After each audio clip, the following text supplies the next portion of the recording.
Welcome to the Free Idea Podcast. Woo! This is it. This is what you're waiting for, ladies and gentlemen. This is what you've been waiting for.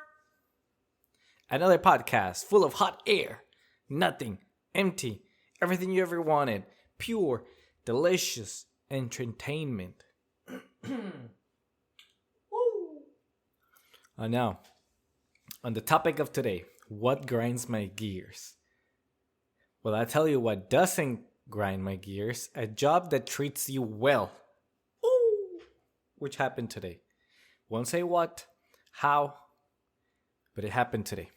And my job treated me well, and I got a lot of respect for it.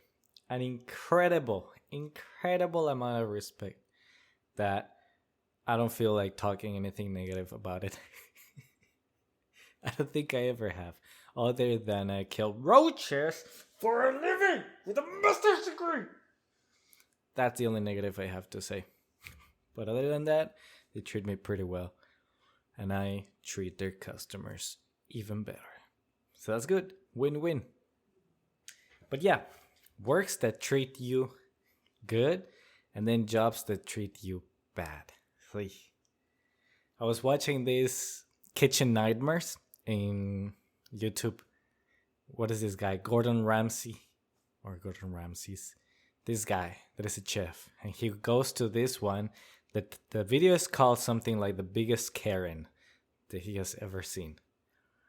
A boy, it's a couple that cannot take any sort of criticism, nothing at all.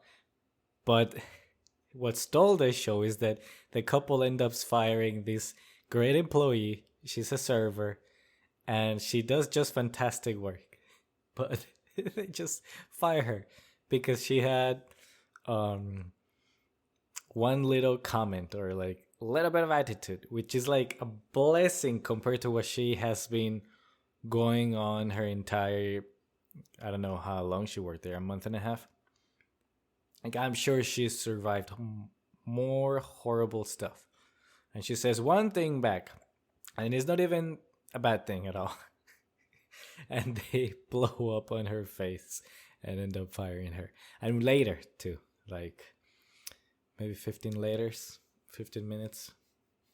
Maybe 5 minutes later. I don't know. It almost seemed like let out all my anger on this employee because I'm angry. And I have nowhere else to put this anger.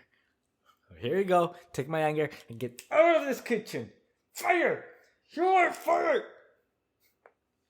Basically. But anyways, she was treated bad. Like, she's a server and they're supposed to get tips. And the couple was taking all those tips and keeping it for themselves. So she didn't earn any tips. And then the reason why she didn't earn any tips is because she didn't work good enough, according to the owner. Like, oh boy, nothing is good enough to this guy. And that is not the reason to take her paycheck. That is terrible bossing right there. It's so easy to be a good boss, to just be like, good job, you did good, keep doing the good work. Helping out a bit, teaching them some tips like tactics, styles, strategies, whatever. So easy to be good at job.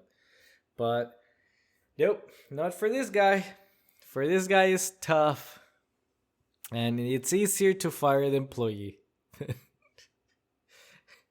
And everybody in the comment section was just happy that in a way she got fired because she's not going to be in that toxic place. And yes, there are toxic jobs out there. And people put up with them for far too long, mostly because they're young and they don't know there's better out there. Or for whatever reason, right? They don't know. And I've been in one of those situations. Oh! With yeah, it was bad. It was bad. Selling phones. This guy, narcissistic, didn't know how to train. Just threw me into the fire. And then I got nervous in front of customers. And then he like blew up in front of the customers. And the customer even was scared. He was like, yeah, I'll purchase this thing just to, make the boss happy. And I'm like, no, you don't have to purchase it. You sure you don't have to purchase it? And like the dude was like, yeah, well, it was bad. I don't want to go through more detail than that. Not because I care about the public listening, but because it makes me cringe. Cringe so bad. It was bad. Bad, bad.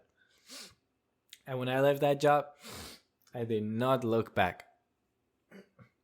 I have a lot of allergies right now. Yeah, I did not look back. Fuck that job. And that horrible boss. It is what it is, you know? It's life. It's life. I didn't know I was too young. I should have quit. And I, in fact, did quit. Now that I remember, I did. With a text message, which is the first of the time that I quit with a text message. I don't recommend it, but some people deserve it. That one did. The other one, I just worked there for like 2 days, so it didn't count, honestly. But man, there's some terrible bosses.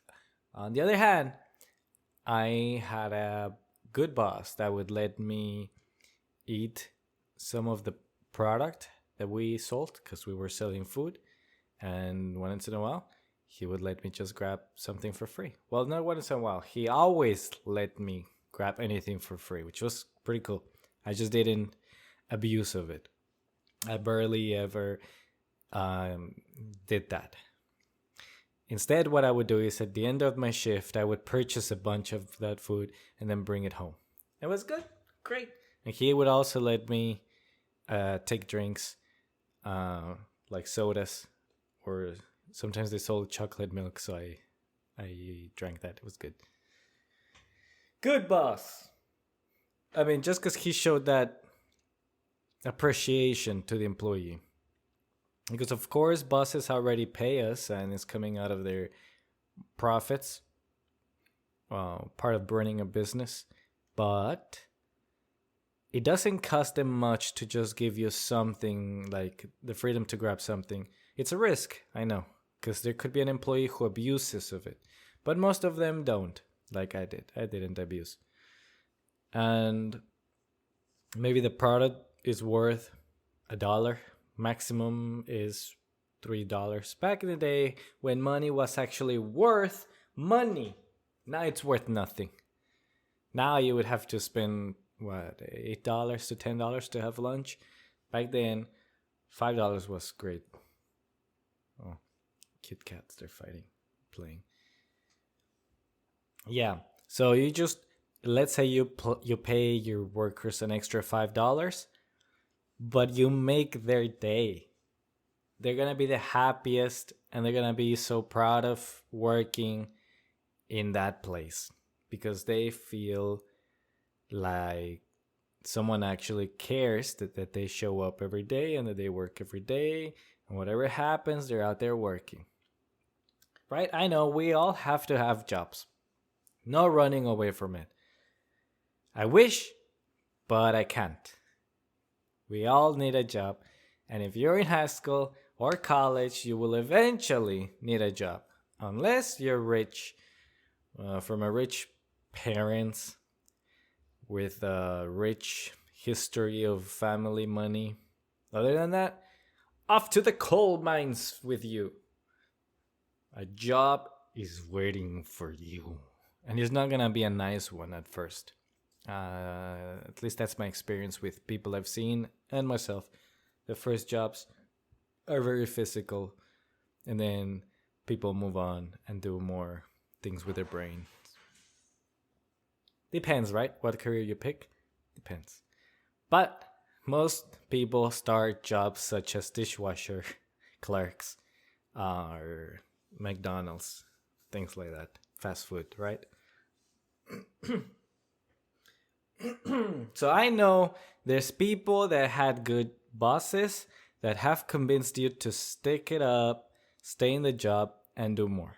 Then there are those experiences you've had when you had a terrible boss and you just quit. Bye-bye. No matter how long you've been working there, bye. No matter how much you need the money, you're gone. And it is very easy to say, oh, the adage. People don't quit jobs. They quit bosses. That is often the case, as it was with me, and it will be with yours. And if you haven't, you will experience it. Then there is that you can have three things in a job, but not all three at the same time. You must only have two. Pick two. I think it's good pay, coworkers that you like, and the job that you like. I think that is three things. So, for me, as an example, I have a job I like and coworkers I like, but I don't have the pay I like. And that's a very lucky spot to be on because it is not the most honorable job. I mean, not the most thing to show off to somebody. Like, I'm a surgeon, a doctor, an osteologist. That is like, oh, ooh la la. But I'm like, I kill roaches. And they're like, well, I have roaches in my kitchen. Can you do something about that? It's like, sure can. But that's it. And a job is a job. It doesn't pay as much as I wish, but I like it and I like the people. So that's right there a lot more than almost everyone. Nobody, it's so hard to have people you enjoy at your job or a job you enjoy. Most of the time, you're dead. Even those people who are getting paid all the money they want, but they don't like that job, they eventually just quit. Regardless, even if it doesn't make sense. And I've been there again. There was this job that I liked. No. Oh, where are these cats? Neffy, what are you doing jumping off windows? That was weird. Yeah, I had this job that I liked the pay, I like the people, but I didn't like the job. Not at all. It's just, it put me into the, what do you call it? The something comfort zone. Out of the comfort zone every day. And I don't know if it was the job, it was the whole thing, right? And I'll tell you. It was working in China as a kindergarten teacher to children that I do not speak their language. That's the problem. Now, yeah, I like the job. I enjoy teaching, but feeling like a baby in the country, somebody who didn't ever study in his life, basically. I don't know how to read. I don't know how to speak. No matter how hard I try, Chinese is impossible to learn. Well, those people who learn it, you are Jesus himself. So that job was always me outside my comfort zone every single day for 2 years. There's only so much I can do. I know they say be out of your comfort zone, and I'll tell you, sometimes being out of your comfort zone for too much is unhealthy. So you gotta go back to something that is comfortable, and I went back to the US. But let me tell you, that job paid good. I lived the American dream in China. I lived in skyscrapers. I went to fancy restaurants. I didn't look at the price of the menu. I bought anything I wanted. Kinda. Not everything, but almost everything I wanted. Because everything was affordable. And the pay was like almost the same as here, but it can buy you a lot more over there. So this is why I complain so much that the dollar right now is worth nothing as what it was. Because even in China, you can buy so much food. So you can go out so many times during the week. You can live like a king with a minimum US salary. You literally can. Or at least with even more than the minimum wage, you'll be a king. But here, try that, you're done. You're toast. Anyways, where was I going with this? The example of a job that paid good, like the coworkers, but did not like it very much. And that's a very broad way to say it, because I liked the job of teaching, don't get me wrong. I did not like the whole thing around me where I don't know the language, I don't speak, I don't read. I need someone to come with me everywhere I go as a translator. I need help just to set up my Wi-Fi, my phone, uh, anything. Some people like it and they stay there forever. But usually those people learn enough Chinese to get by. They learn the foreign language. So, all the money in the world, or feeling like a king, was not enough for me to stay. Nah, that's incredible. That's insight right there. Something I learned about myself. Something you should learn about yourself at some point is basically what is worth it to you. Money, money, soul, or your well-being, versus a place you like. What is worth it to you? And you'll find out with experience. Because I thought money was it. But no, because we all want money. And I try very hard to work for money. So why shouldn't it be my number one thing? Until other things are missing, then money is not the solution. As much as I want it, and I crave it, and I need it like an addict, I must let it go. For something else is out there for me. A lot of people say it, but it gets lost in the message. Like when rich people say money don't buy happiness, and I like to say, depends what you buy. And I still think that is true. But of course, when somebody of that level tells you that phrase, that's because they're going through something in their life or have gone through something. And they realize that something else was more important for them, that they couldn't live without. Even though I am cynical, because even when they say, I don't need money, money doesn't make you happy, they're probably still thinking in the back of their mind, yeah, if I still had 100, like I give up all my $500 billion, but I think I'll keep at least 100,000 a year. And then, yeah, of course, money don't buy happiness. Yeah, $100,000 a year, and I get to keep my health, my family. Yeah, that sounds good.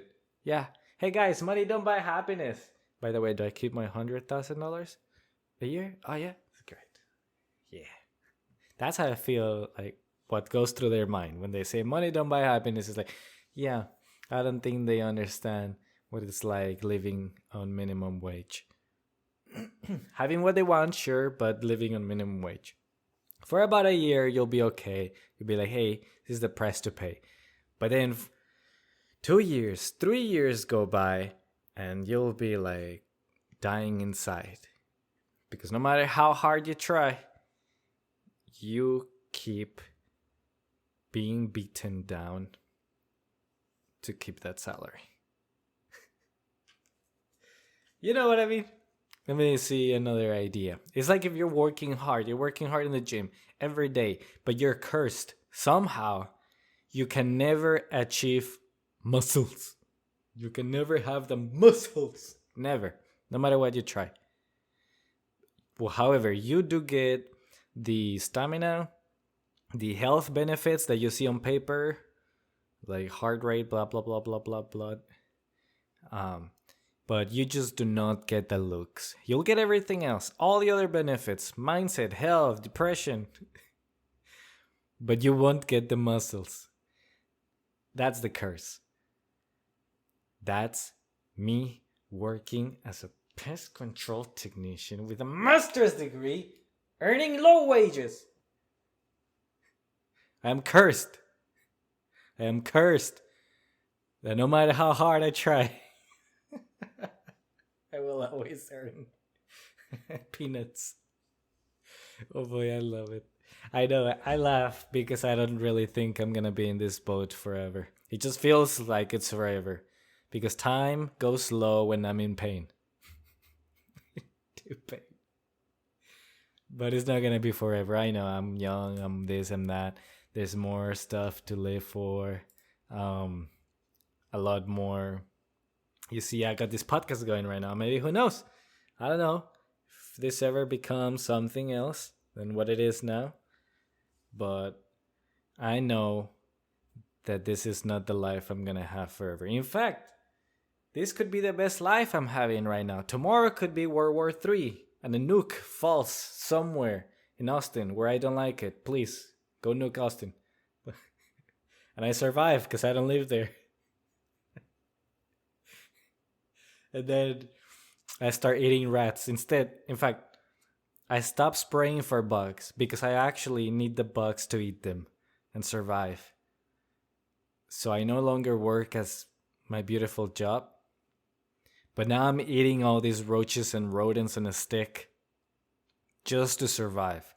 And I'll be looking back and thinking, man, I yearned for the times I was killing these things, and now I'm eating them. And I thought that was rock bottom, and this is bottom rock. Yeah, I don't know. Maybe this is the best time of my life, and I don't know it. Have you ever thought about that? The best time of your life, maybe it's right now. You don't know if a car hits you tomorrow. Huh. I have thought about that when I was in China living the life compared to now. Back then I was living the life. Right now I wasn't. Back then I was complaining. Right now I'm complaining. I know tomorrow I will complain. Every time I will complain. I think it's just part of me. Just gonna complain about everything. Oh, and I went to church, and there's one thing this guy said this Sunday. By the way, the dude had like a Versace suit and a Rolex watch. So, preacher, what did he say? He said something about do not bring your problems into your environment. That's very easy to say, honestly. Who doesn't do that? That just living is bringing my problems to my environment. But the ideological part of it sounds great. Like if you could just, before you enter your house, you put all your anger into one bag, stuff it in there, leave it outside, and then enter the house, and it's like, hallelujah, everything is pink and nice and tastes like color. That would be great if you don't have to bring your problems into your environment. So that was his message. And it's nice and it's cool. And sometimes I think, maybe I shouldn't be so cynical. Maybe I shouldn't be so angry. Maybe I shouldn't get annoyed so fast. But you see, I don't think I have control over that. Who has control over laughter? When someone says something funny and they try to make you laugh and you try to hold it, but they eventually win and you crack. That's me going day by day, trying not to get annoyed and criticize things. I just try my best. You get the idea? I'm not gonna bore you with it. But you get my idea. Just like that. Just like that. Something annoys me.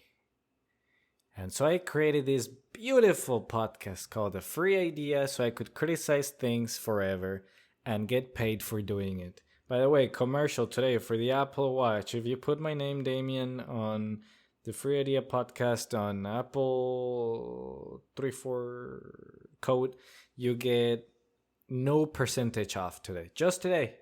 If you put that code, you get absolutely nothing. You get the item you purchased for the original price, and that's a great deal. Thank you, my sponsor, Apple. Yeah, right. At episode 20-something. As if I am going to have my curse uplifted, which I've started to believe. I do have a curse right now. I had a curse for about a year. That curse is, no matter what you do, you'll work this job and you'll get paid this salary. In fact, every month you'll get paid less. Ta-da! And everybody will give you advice on how to get a job. And every time they give it to you, you'll say, I already tried that. I already did that. In fact, I did that times 10. I did that and I did not give up for a whole month. And in fact, just yesterday, I happened to do that. That's my curse. And I will take it. I will take my curse with dignity. I will become the best at my curse. I will do my job joyfully. I will take and enjoy my drink, my food, and my woman. According to Escalialatis from the Bible, those are the joys of life. Enjoy your struggle because it is yours and it is the only thing there is. And your drink and your food, and you know the rest. We read the whole chapter for about an hour. It was great. I enjoyed it. I should do it again on a short version, but I don't know why would somebody watch the same video again. So that's what's been grinding my gears today. Yes, every day something grinds my gears, and one day I will grind the gears, or I will gears the grind into the me. I like flipping words, like hitting two birds with one stone. That is great, my favorite. It's just something funny and childish about it when you change the meaning of things, right? You got it. Awesome. So I've been watching some comedy. Oh, I was watching a real one for free. There was this event in Austin. You could go watch a show, and it was the most horrendous, painful thing I ever saw. And it made me feel like I could be a comedian myself. Just how bad they were. They were extremely... Everybody had like 5 minutes to do their thing. And a lot of them, you could tell that it was their first time or third time, maybe their 15th time. But either they were never out of public speaking, like that was their fear. They never got good at it, or came out with something funny. Well, there was one or two people that were actually funny, and you could tell the incredible difference between that person who made me laugh and the others. And I was I was thinking about some jokes because everybody had books. Every time they went into the microphone, they carried these notepads, actual books, not the notepad, the computer. You see, I have to say this because now we're in 2023 and notepad, the word, can be a computer. Welcome, boomers. So these guys had notepads. And they were all different sizes. It just was funny, honestly. Because every time another one came in, the book became bigger. So I wanted to say things like, every time I saw a comedian stepping in, they had a book of jokes.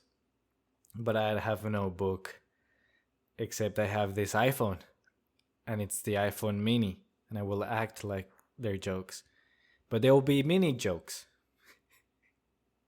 Something along those lines. Then I wanted to say something about how people name their cities. Because there's no pattern. If you look at your map, no pattern whatsoever. No effort. None. Just look at it. Sometimes. Let's give you an example of actual effort. So, San Antonio in Texas. I don't know what it is, but it sounds like the name of a general. Who knows? Maybe history, right? But it sounds like a person. There's some history behind it. Austin, same thing. Sounds like there's some history in the name Austin. Hidalgo, That I do know is the history from Miguel Hidalgo, the revolutionary from Mexico. And then you have the beautiful and glorious city named Three Rivers. And as you drive into the city, you see the rivers. In fact, you drive on top of this very small bridge. And the river is dried up because it's 2023, global warming. And it has a sign and it tells you the name of the river, or they call it a creek. I don't know what it is now. To me, it's a desert. But it's literally called Three Rivers. So I'm thinking like the way that somebody just came up and was too lazy to name this place. He just stayed asleep, like just to spend the night. And somebody asked him, "What do you want to name this thing?" And he just pointed 1, 2, 3. I see 3 caves. Maybe I should name this Three Rivers. Just the absolute did not give a damn about the name. Talking about names, there's names of the streets that I like, that it looks like they put love into it. There's this name that they named after the Hobbit. It's actually in Austin. I can't remember. Something Middle Earth. There's actually a street called Middle Earth.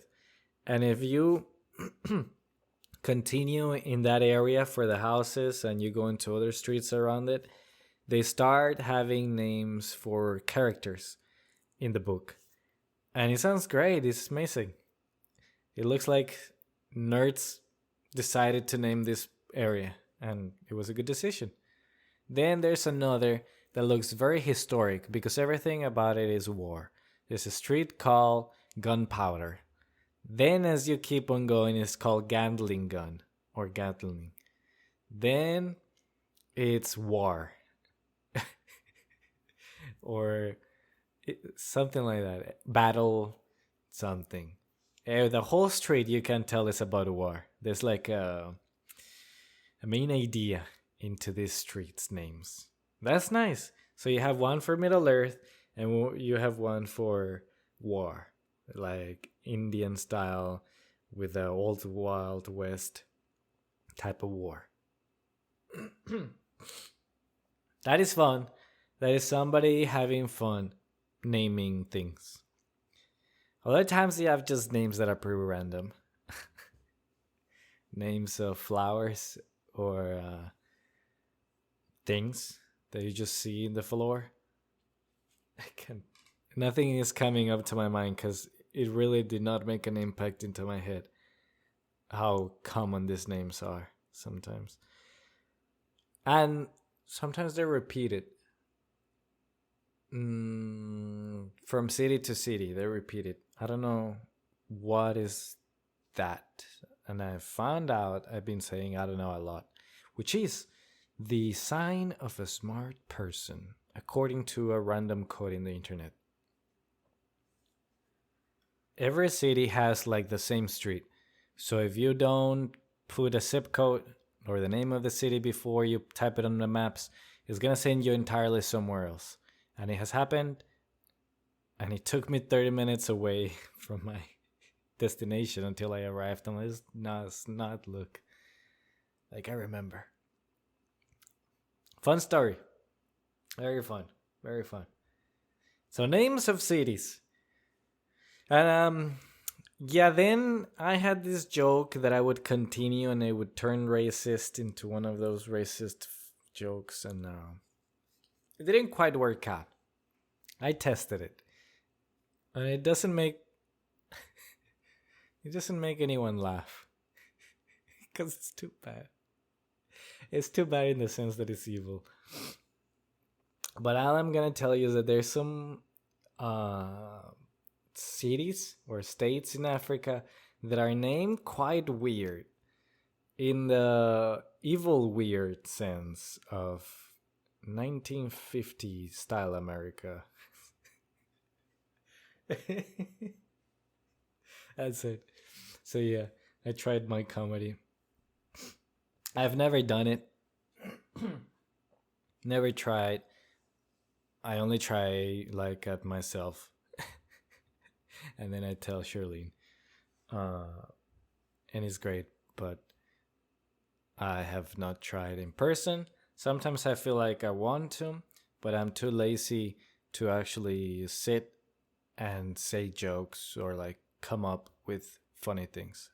Instead, I like to come up with funny things on the go, like right now.